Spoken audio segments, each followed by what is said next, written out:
The final phase of the Battle of Arcturus Prime lasted only 47 minutes, but those minutes changed the course of galactic history forever. Admiral Jake Morrison watched from the bridge of the UES Vengeance as the last Corvan ship exploded in a brilliant flash of light, its destruction marking the end of the most feared military force the galaxy had ever known. All enemy ships destroyed. "Sir?" reported Commander Bill Santos, barely able to keep the amazement out of his voice.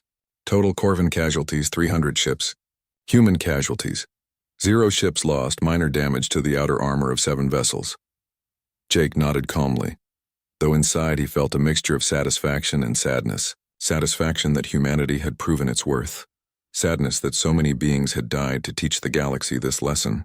The Corvans had brought this destruction upon themselves, but that did not make the deaths any less tragic. Captain Sue Wells of the UES Defiance reported over the fleet communication channel. "Admiral, we're detecting massive debris fields throughout the system. Some of the wreckage is falling toward the planet. Should we assist with cleanup operations?" "Affirmative," Jake replied. "Deploy recovery teams and begin debris removal. Also send medical teams to the planet's surface. I'm sure they need all the help they can get down there."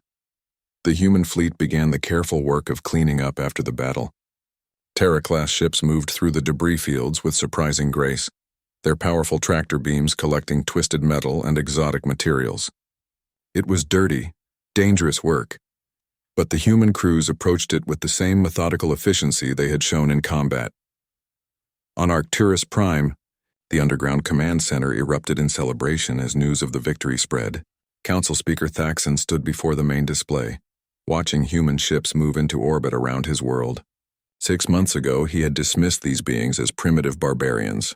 Now they were the saviors of galactic civilization. "Open a channel to the human flagship," Thaxon commanded. "I need to speak with Admiral Morrison immediately." Jake's face appeared on the main screen, his expression serious but not unkind. Behind him, the bridge of the UES Vengeance hummed with activity as his crew coordinated relief operations. "Council Speaker," Jake said simply, "the immediate threat has been eliminated. How can we assist with recovery operations?" Thaxon felt shame wash over him as he looked at the human who had saved his world. This was the same species he had voted to exclude from the Federation, the same beings he had considered too primitive for galactic society. "Admiral Morrison," Thaxon began, his voice heavy with emotion, "I owe you and your entire species an apology. We were wrong about humanity. Terribly, inexcusably wrong." Jake's expression softened slightly. "Council Speaker, this is not the time for apologies. Right now we need to focus on helping the survivors and rebuilding what the Corvans destroyed." But Thaxon continued. "The Galactic Council formally requests that humanity reconsider its application for Federation membership. We have much to learn from each other, and the galaxy needs leaders with your strength and wisdom." Jake was quiet for a moment, considering his response. When he spoke, his words carried the weight of humanity's journey from rejection to respect. "The Terran Federation accepts the invitation to join the Galactic Federation as an equal partner," he said finally. "We look forward to working together to ensure that no species suffers as the people of this system have suffered." In the medical centers beneath Arcturus Prime, Dr. Kate Brooks continued her work with renewed energy. Human medical teams had joined her efforts, bringing advanced supplies and equipment that were saving lives throughout the underground facilities. The refugees who had once looked down on human primitiveness now welcomed human aid with grateful hearts. A young Vex-High engineer approached her station, his insectoid features bright with curiosity. "Dr. Brooks, I must ask, how did your species develop such devastating weapons? Your railgun technology appears to violate several principles of modern physics." Kate smiled as she bandaged a wounded Zephyrian. "We didn't violate physics, we just applied them differently. While other species focused on exotic energy weapons, humans perfected the ancient art of throwing rocks really hard." The engineer's mandibles clicked in what Kate had learned was Vex-High laughter. "Throwing rocks. So simple yet so effective. Perhaps there is wisdom in simplicity." Word of the human victory spread across the galaxy at faster-than-light speeds. On worlds throughout Federation space, beings who had lived in terror of Corvan conquest suddenly found themselves celebrating. The species they had dismissed as backward barbarians had accomplished what the combined might of 12 civilizations could not. Captain Nancy, Ford of the UES Hammer received a priority message from Earth as her ship assisted with debris cleanup. President Dan Cooper's face appeared on her personal communication device. His expression filled with pride and amazement. Captain Ford, I want you and every member of the fleet to know that Earth is proud of what you've accomplished, Cooper said. You've not only saved countless lives, but you've secured humanity's place in the galaxy. Nancy nodded respectfully. Thank you, Mr. President. But this victory belongs to every human who believed we could make a difference, even when the rest of the galaxy had given up on us. On the bridge of the UES Vengeance, Admiral Morrison received reports from across the galaxy. Human colonies that had been preparing for evacuation were now celebrating. Alien refugees who had lost everything were finding hope again. The Corvan Empire, which had seemed unstoppable just hours before, was collapsing as news of their defeat reached their occupied territories. Commander Amy Stone, the intelligence officer, brought Jake the latest strategic assessment. Sir, we're receiving surrender offers from Corvan commanders throughout their territory. Without their main fleet, they don't have the military power to maintain control of their conquered worlds. Jake studied the tactical displays showing the rapid collapse of Corvan power. It was almost anticlimactic how quickly their empire was crumbling. Fear had been their primary weapon, and once that fear was broken, they had nothing left. What about the occupied worlds? Jake asked. Are there still Corvan forces on the ground? Many worlds are reporting that Corvan garrisons are abandoning their positions and fleeing toward their home systems, Amy replied. It appears that news of our victory has broken their will to fight. Jake nodded with satisfaction. This was how wars really ended. Not with a single dramatic battle, but with the gradual collapse of the enemy's ability and will to continue fighting. The Corvans had built their empire on intimidation and fear. Once they were defeated decisively, that empire fell apart like a house of cards. 3 days after the battle, representatives from across the galaxy gathered once again in the Galactic Council chambers. But this time, the atmosphere was completely different. The same beings who had once laughed at human primitiveness now looked at the human delegation with respect, and more than a little fear. Admiral Morrison entered the chamber wearing his dress uniform, flanked by Ambassador Helen Ross and General Pete Hayes. The human delegation was given seats at the center of the assembly, a position of honor reserved for the most important member species. Council Speaker Thaxon called the emergency session to order. Fellow delegates, we gather today to formally welcome humanity into the Galactic Federation as a full member species. Recent events have demonstrated that our previous assessment of human capabilities was inadequate. A ripple of what might have been nervous laughter ran through the assembly. Everyone present understood that inadequate was a massive understatement. The galaxy's military experts would be studying the Battle of Arcturus Prime for centuries, trying to understand how humans had achieved such a decisive victory. Ambassador Helen Ross stood to address the assembly. Her words were carefully chosen and diplomatically precise, but their meaning was clear to everyone present. The Terran Federation is honored to accept membership in the Galactic Federation, she said. We bring to this alliance our unique perspective on conflict resolution, our industrial capabilities, and our commitment to protecting the innocent.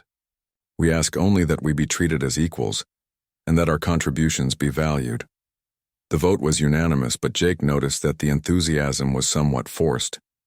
Many species were still processing the fact that the primitive humans had accomplished what they could not. It would take time for the galaxy to adjust to this new reality. After the formal ceremonies, Jake found himself in a private meeting with several alien military commanders. They wanted to understand human tactics and technology, hoping to learn from humanity's success.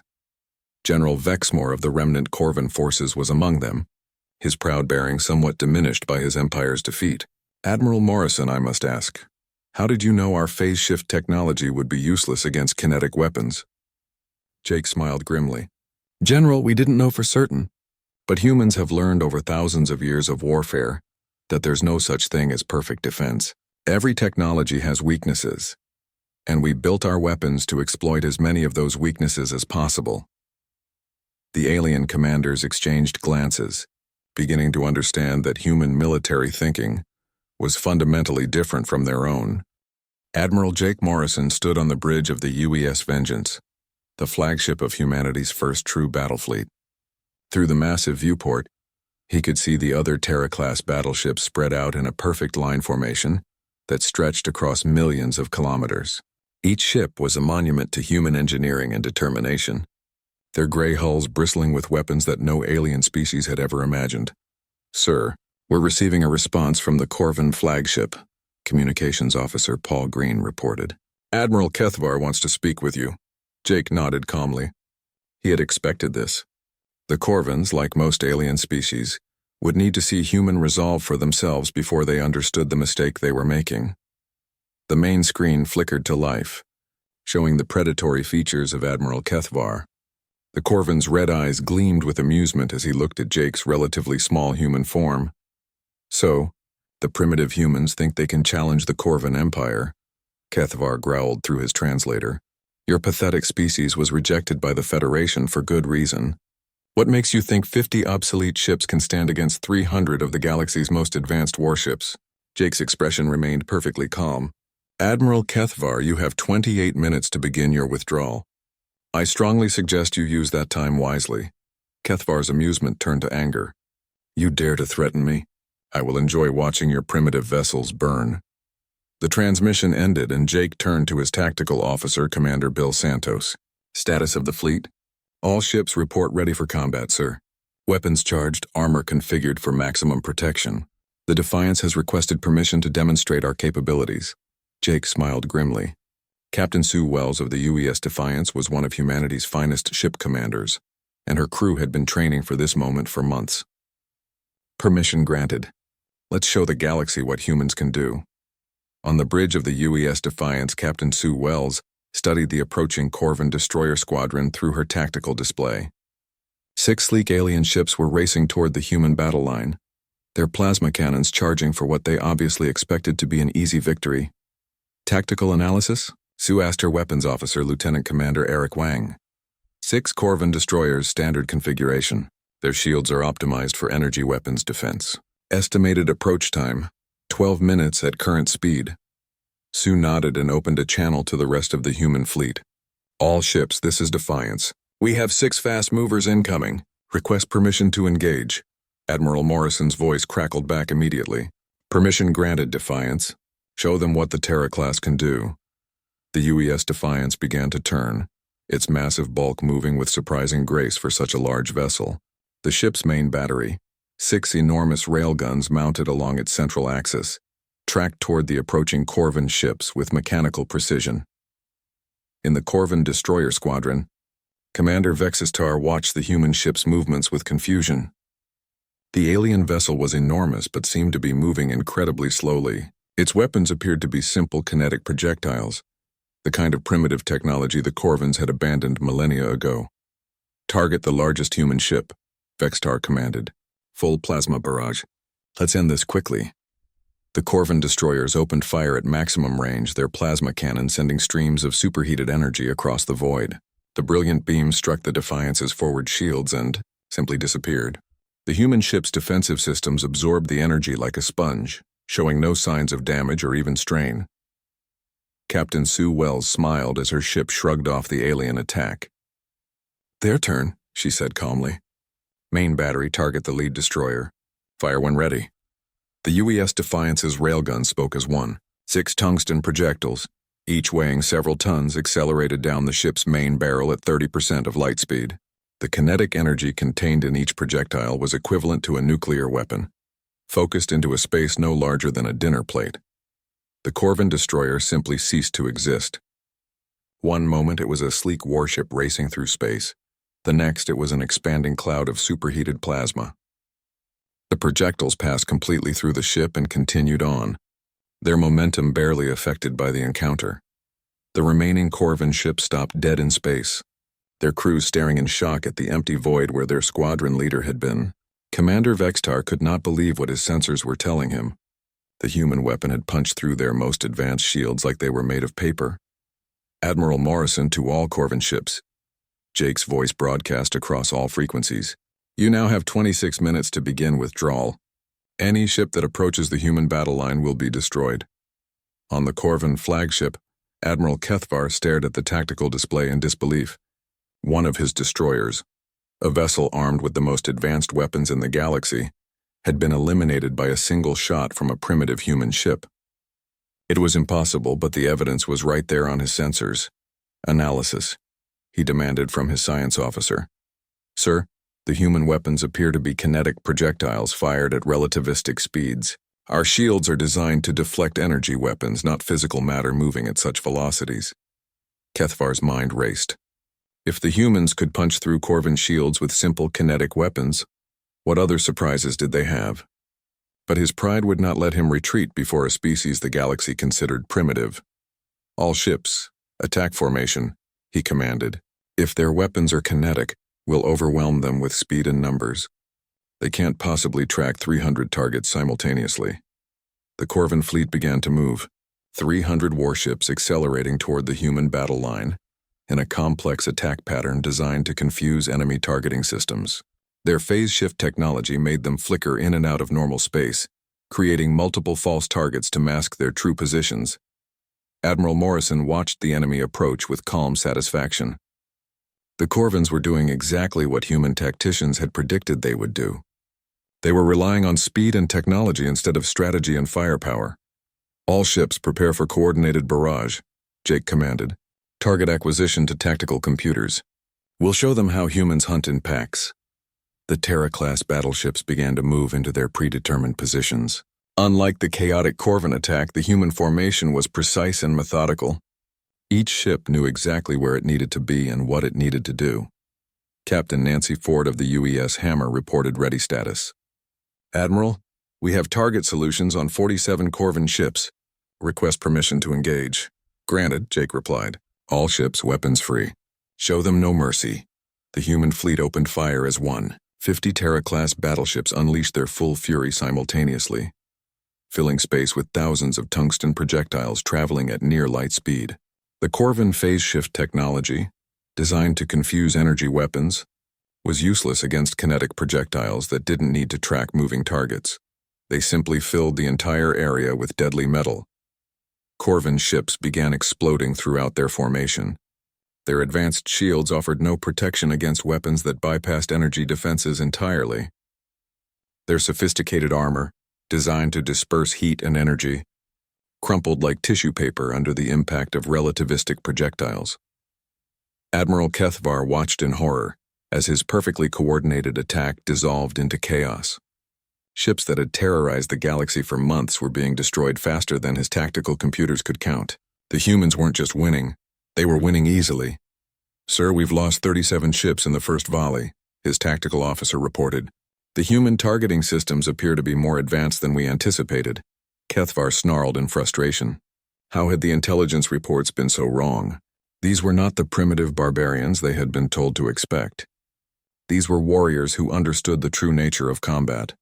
The battle continued with devastating efficiency. The human ships advanced in perfect formation, their railguns firing coordinated volleys that eliminated Corvin vessels with mechanical precision. The aliens' superior speed meant nothing when human computers could predict their movements and fill their flight paths with deadly projectiles. Captain Gary Lee of the UES Avalanche reported the destruction of a Corvin heavy cruiser. Target eliminated, sir.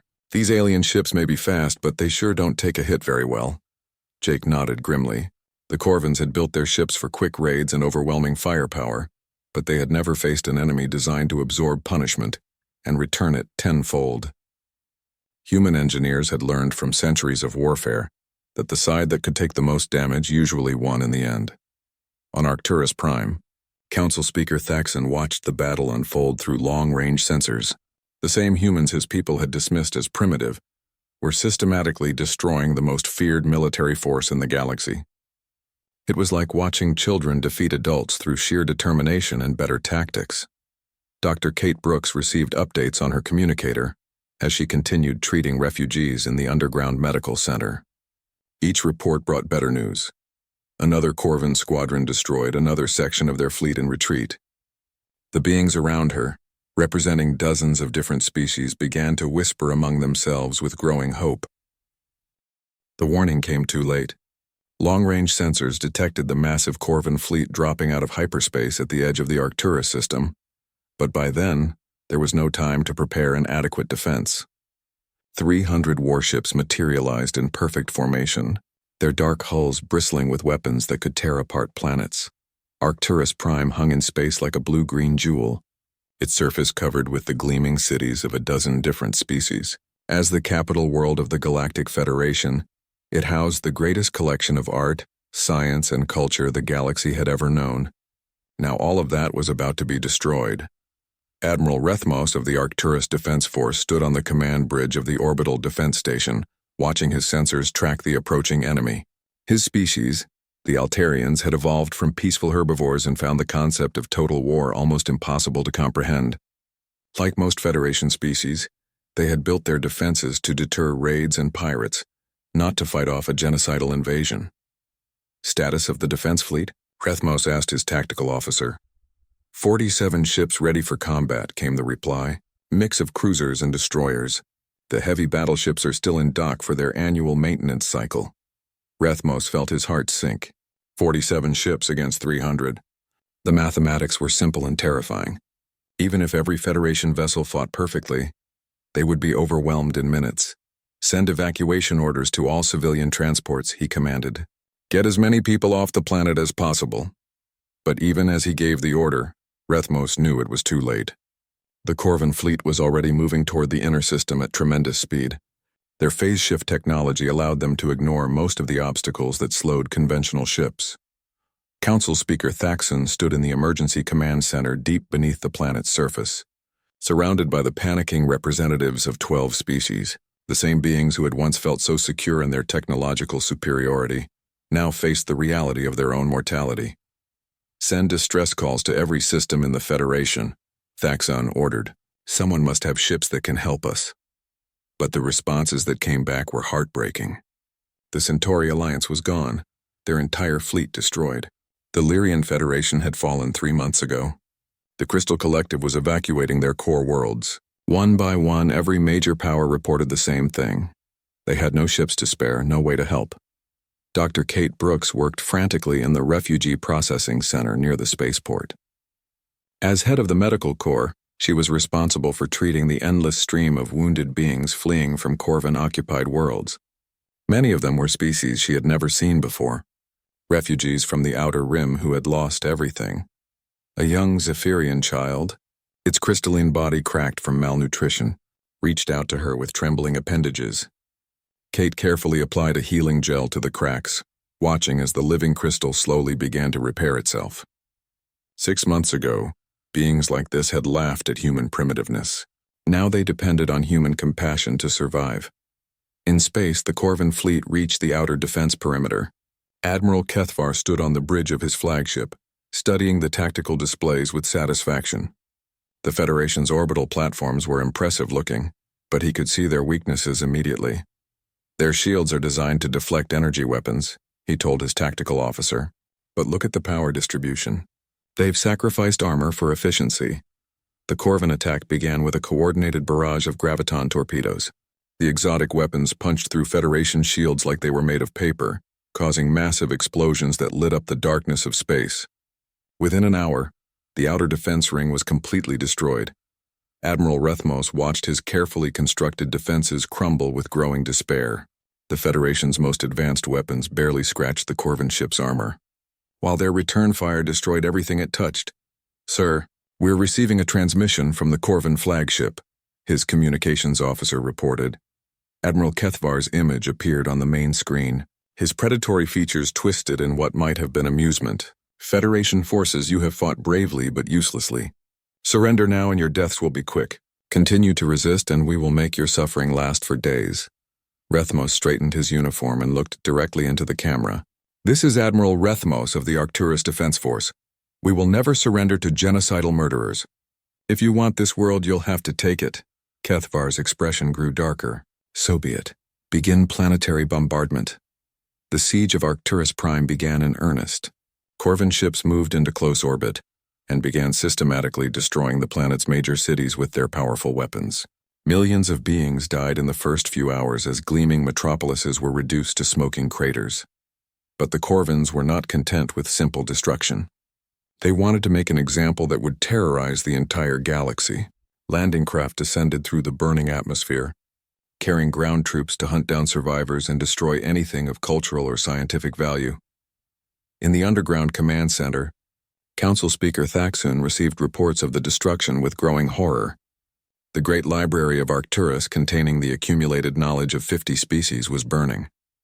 The crystal gardens, where living art forms had grown for thousands of years, were being systematically destroyed. The Corvins were not just conquering, they were erasing civilization itself. "Send another message to all Federation worlds," Thaxun commanded.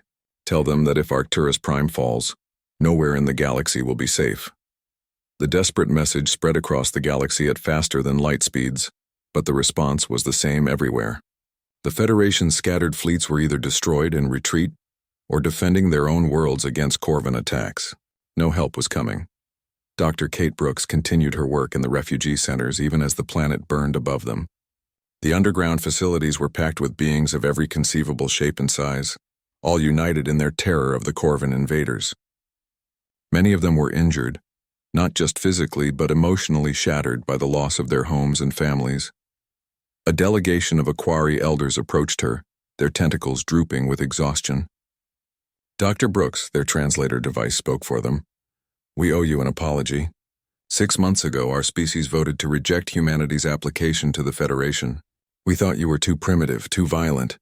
We were wrong." Kate looked up from the patient she was treating, a small furry being whose species she could not identify. "Elder, this is not the time for apologies. Right now we all need to work together to survive."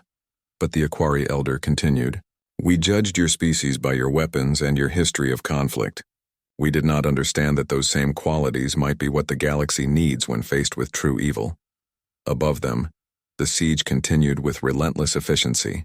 The Corvin ground forces moved through the burning cities like a mechanical plague, destroying everything they found. They showed no mercy to civilians, no respect for surrender, no recognition of the value of what they were destroying. Admiral Kethvar watched the destruction from orbit with cold satisfaction. This was what happened to species that dared to resist the Corvin Empire. Soon, word of Arcturus Prime's fate would spread throughout the galaxy, and other worlds would surrender without a fight rather than face the same destruction. "Sir," his sensor officer called out, "we're detecting unusual energy signatures at the edge of the system." Kethvar frowned and moved to the sensor station. The readings showed 50 large objects dropping out of hyperspace in perfect formation. They were too big to be ships, too organized to be asteroids, and they did not match any known Federation vessel design. "Analysis?" Kethvar demanded.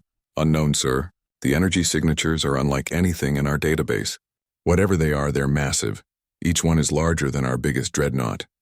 On the planet's surface, emergency sensors detected the new arrivals and automatically forwarded the data to the underground command center.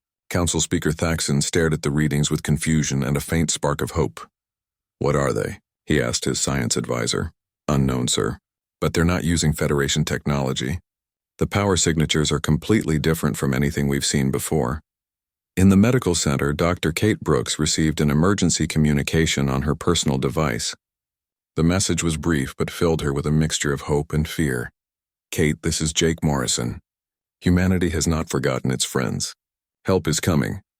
Admiral Kethvar ordered his long-range scouts to investigate the mysterious new arrivals. A squadron of fast destroyers raced toward the edge of the system, their sensors probing the unknown contacts. What they found defied their understanding of galactic technology. The ships were enormous, built like floating fortresses rather than the sleek vessels favored by most species. Their hulls were covered in thick armor plating that seemed designed to absorb tremendous amounts of damage. Strange weapon ports dotted their surfaces, unlike anything in Corvin databases. "Admiral," the scout commander reported, "these ships are using primitive nuclear fusion drives. Their technology appears to be centuries behind ours. But sir, they're heading straight for us and they're not slowing down." 6 months had passed since the humiliating rejection at the Galactic Council, but Admiral Jake Morrison had not been idle. He stood in the command center of Luna Base, Earth's primary military facility on the moon, watching reports flow in from across the galaxy.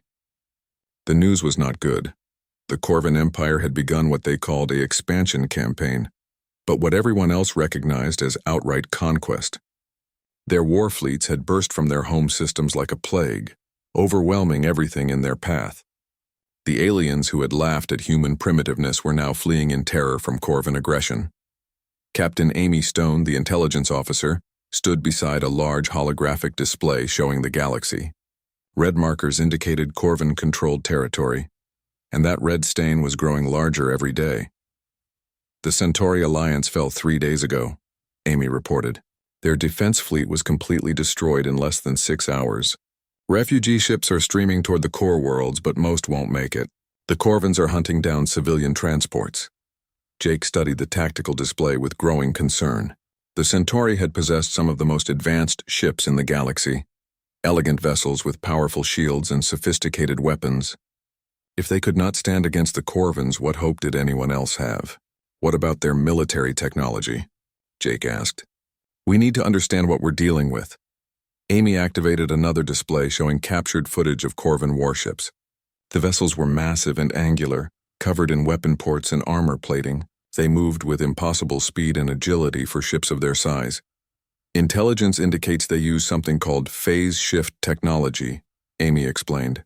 It allows their ships to briefly exist in multiple dimensions simultaneously, making them nearly impossible to hit with conventional weapons.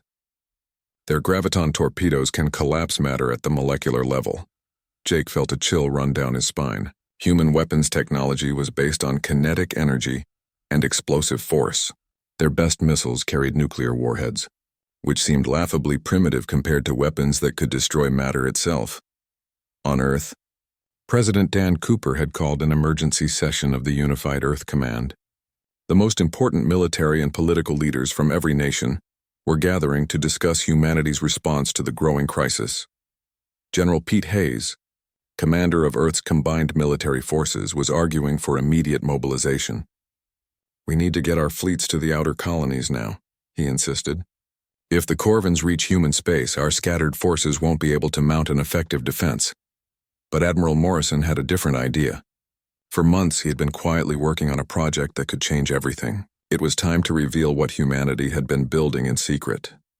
Project Ironwall has been developing new ship designs based on captured alien technology, Jake announced to the surprised gathering. We've taken a different approach than other species. Instead of trying to match their energy weapons and exotic physics, we focused on what humans do best, building things that last and hit hard. The holographic display showed the blueprints for a new class of human warship. The Terra-class battleships were enormous, easily 3 times the size of the largest current human vessels.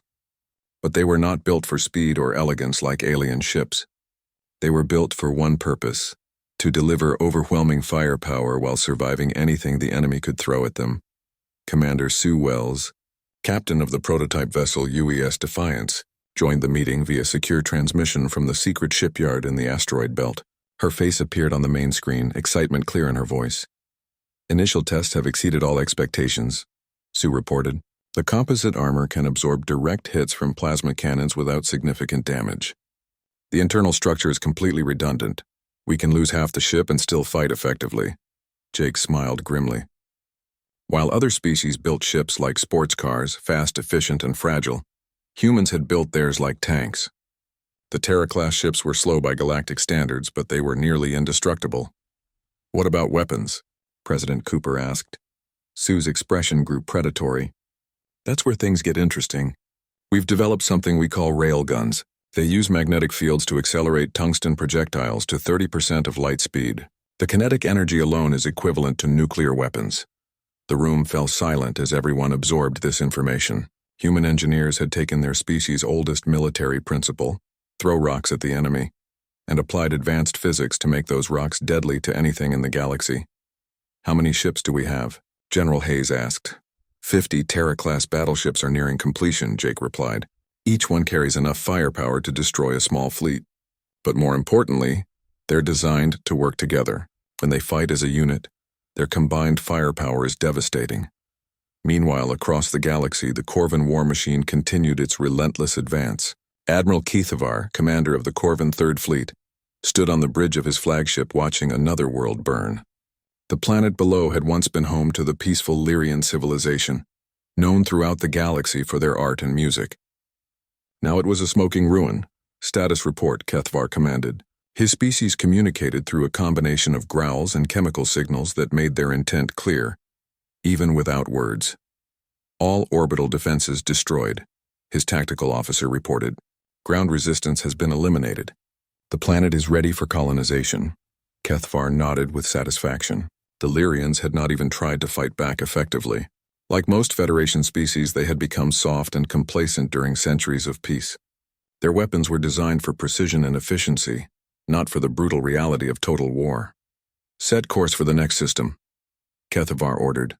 Send word to the High Command that we will reach the core worlds within 2 standard years. Back on Earth, Jake Morrison stood in the observation deck of Luna Base, looking out at the stars. Somewhere out there, billions of beings were suffering under Corvan occupation. The same aliens who had dismissed humanity as primitive were now dying because they had no way to defend themselves. Lisa Carter joined him at the viewport. As a diplomat, she understood better than most what was happening in the galaxy. The refugee reports are getting worse, she said quietly. Entire species are being enslaved or exterminated. The Corvans don't just want territory, they want to remake the galaxy in their image. Jake nodded grimly. The Federation never prepared for this kind of war.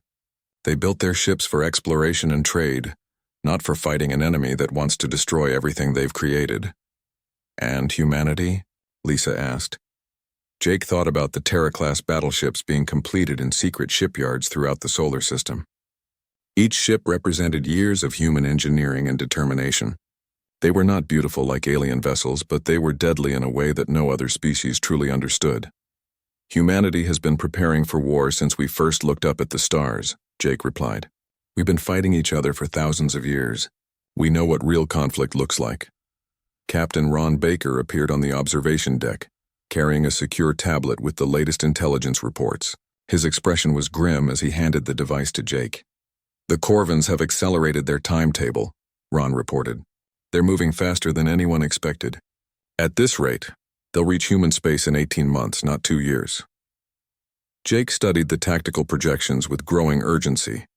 The red stain of Corvan conquest was spreading like spilled blood across the galactic map. Soon it would reach the outer human colonies, and then Earth itself would be threatened. How long until our fleet is ready? Jake asked. 6 more months for the main battle group, Ron replied. But we could deploy a smaller force earlier if necessary. Jake made his decision. Humanity had been rejected by the Galactic Federation, but that did not mean they had to stand by and watch the galaxy burn. The Terra-class battleships were humanity's answer to alien arrogance and Corvan aggression. Begin final preparations, Jake ordered, and send a message to all human colonies. Tell them to start evacuation procedures for non-essential personnel. As the months passed, the Corvan advance continued with terrifying efficiency.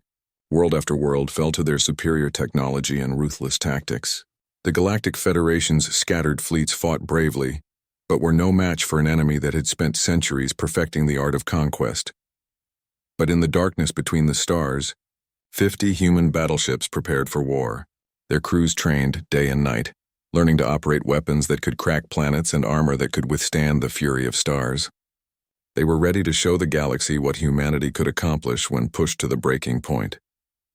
The massive space station hung in the dark void like a silver jewel, its metal surfaces reflecting the light from distant stars. Admiral Jake Morrison looked out through the viewport of the human transport ship as they approached the Galactic Council headquarters. The station was bigger than anything humans had ever built, stretching for miles in every direction with towers and docking bays that could house 1,000 ships. Jake adjusted his blue uniform and checked his appearance one last time. Today was important for all of humanity. After 50 years of space travel and exploration, humans were finally asking to join the Galactic Federation. The other species had been members for thousands of years, sharing technology and working together to keep peace in the galaxy. Lisa Carter sat beside him, reviewing her notes on a small tablet. She was the best diplomat Earth had ever produced, smart and calm under pressure. Behind them, Captain Ron Baker checked his own uniform. As a military strategist, Ron understood better than most what this meeting could mean for human security. The transport ship docked with a soft bump. Jake felt his stomach tighten with nerves as they walked through the airlock into the station. The corridors were huge, built to accommodate species much larger than humans. Strange smells filled the air, mixtures of gases that different aliens breathed. They passed other delegates in the hallways. The Zephyrians looked like walking crystals, their bodies made of living glass that rang like bells when they moved. The Aquari floated in water-filled suits, their tentacles waving as they communicated through color changes. The Vexi clicked and buzzed, their insect-like bodies covered in shiny armor. Jake noticed how the other species looked at the human delegation. Some stared with curiosity, others with barely hidden amusement. A few simply ignored them completely, as if humans were not worth their attention. The council chamber was enormous, with seats arranged in circles around a central platform. 12 different species had representatives there, each sitting in specially designed chairs that fit their unique body shapes. The human delegation was given 3 small seats in a corner, almost like an afterthought. Council Speaker Thaxon of the Hegemony called the meeting to order. He was tall and thin, with gray skin and 4 arms. When he spoke, his voice echoed through the chamber with mechanical precision. Today we consider the application of the species known as humans for membership in the Galactic Federation, Thaxon announced. His tone suggested this was not a serious matter. Let us review their qualifications. A holographic display appeared in the center of the chamber, showing images of Earth and human technology. Jake felt proud seeing his home planet rotating slowly in the light, blue oceans and green continents clearly visible. But the other delegates began making sounds that could only be described as laughter. General Vexmore of the Corvan Empire stood up. His species looked like hairless bears with extra arms and glowing red eyes. Look at their primitive ships, he said, pointing at images of human battleships. They still use chemical rockets for propulsion. Their weapons fire metal bullets instead of energy beams. This is technology we abandoned 10,000 years ago. More laughter filled the chamber. The Aquari delegate made bubbling sounds that translated as mockery. The Vexi clicked rapidly, which their translation devices rendered as amusement. Thaxon gestured to more images. Their largest warships are slow and clumsy. They require massive amounts of fuel and can barely reach half the speed of light. Compare this to our vessels that can cross the galaxy in weeks using quantum drive technology. Jake wanted to stand up and defend humanity, but Lisa placed a gentle hand on his arm. They had agreed to let the aliens speak first before making their case. Furthermore, continued Thaxon, humans are a violent species. They have fought wars among themselves for their entire history. They use nuclear weapons against their own kind. They pollute their planet and consume resources without thought for the future. The Corvan general nodded agreement. Intelligence reports show they have no unified government. Dozens of separate nations compete for resources and territory. How can such a divided species contribute to galactic civilization? A delegate from the ethereal collective, beings of pure energy contained in mechanical bodies, spoke next. Their lifespans are incredibly short. They live less than 100 of their years. How can they understand the long-term thinking required for galactic policy? Jake felt anger rising in his chest, but he kept his expression neutral. Everything they said was technically true, but they were missing the bigger picture. Humans might be young and primitive by galactic standards, but they had accomplished incredible things in a short time. The debate continued for hours. Each species took turns explaining why humans were not ready for membership. They were too young, too violent, too primitive, too divided. Some suggested that humans might be suitable for membership in a few thousand years, after they had evolved beyond their current barbaric state. Finally, Thaxon asked if the human delegation wished to speak. Jake stood up, his heart pounding. The enormous chamber suddenly felt very quiet. Council Speaker, honored delegates, Jake began. Everything you have said about humanity is true. We are young. Our technology is primitive compared to yours. We have fought wars and made mistakes, but we are also determined, creative, and we never give up when facing challenges. He gestured to the holographic display. You see ships powered by chemical rockets. We see vessels that took us from a single world to dozens of star systems in less than 50 years. You see primitive weapons. We see tools that have protected our colonies from hostile environments and dangerous creatures. Lisa stood up beside him. Humanity offers something unique to the Federation. We approach problems differently than other species. Our short lifespans make us think quickly and act decisively. Our diversity of cultures and governments means we have many different perspectives on any challenge. Ron Baker added his own thoughts. Our military experience, which you see as a weakness, could be strength. We understand conflict and how to end it. We know the cost of war and value peace more because we have paid that price. But the chamber was not listening. Delegates talked among themselves, making dismissive gestures. Some had already started to leave their seats. Thaxon called for a vote. One by one, each species cast their decision. The result was unanimous. Humanity's application for membership was rejected. The decision of this council is final, Thaxon announced. Humanity may reapply for membership when they have demonstrated significant advancement in technology, government, and social development. We estimate this may be possible in approximately 1,000 Earth years. Jake felt the weight of failure settle on his shoulders. Not just his failure, but the failure of his entire species. Earth had sent its best representatives, and they had been dismissed like children asking to sit at the adult table. As the human delegation prepared to leave, Ambassador Helen Ross stood up. She was older than the others, with gray hair and tired eyes that had seen too much of the galaxy's politics. Council Speaker, honored delegates, she said in a clear, strong voice.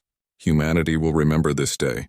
We will remember who stood with us and who turned us away. And someday, when the galaxy faces challenges that your advanced technology cannot solve, we hope you will remember that you chose to face those challenges alone.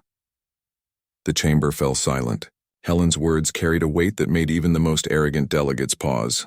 But the moment passed and the aliens returned to their conversations. As the humans walked back to their transport ship, Jake thought about Helen's words. She was right.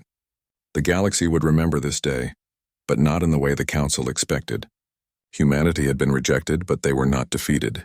They would prove their worth one way or another.